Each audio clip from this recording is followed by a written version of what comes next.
Creo que de todos los grupos que componen el fitoplancton, el que más me complica y me da dolores de cabeza son los ketóceros. Son tan complicados.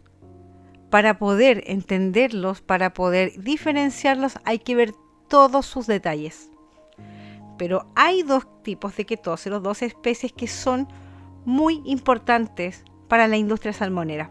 Sí, Ketóceros convolutus y Ketóceros criophilus. Dos especies que nos han hecho discutir por un montón de tiempo.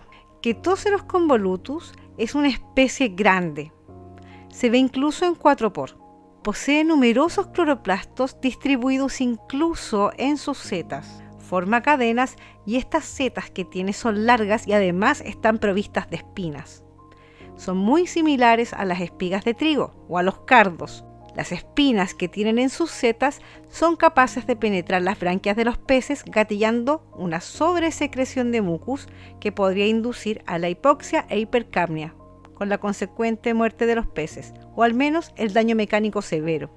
Por otro lado está Ketóceros criophilus. Por muchos años el límite de nocividad estuvo fijado en 5 células por ml, pero a esa concentración nunca tuvimos un conflicto. ¿Por qué estaba fijado entonces con 5 células por ml? Por un experimento que se realizó el año 1993.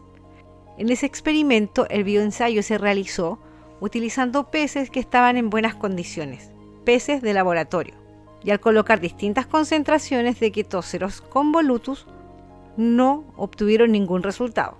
Decidieron entonces ocupar peces infectados con SRS, que simulaba condiciones ambientales un poco más cercanas a lo real, pero aparentemente quedaron sobreinfectados y con 5 células por ml obtuvieron los primeros efectos negativos del Ketóceros convolutus.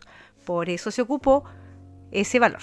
Con el paso de los años empezamos a visualizar en las muestras que este Ketóceros grande tenía algunas diferencias. Fue el año 2017 aproximadamente cuando al observar estas células con mayor detención nos dimos cuenta que las setas terminales de Ketóceros convolutus eran distintas. Algunas salían desde los lados de la célula, otras desde el medio.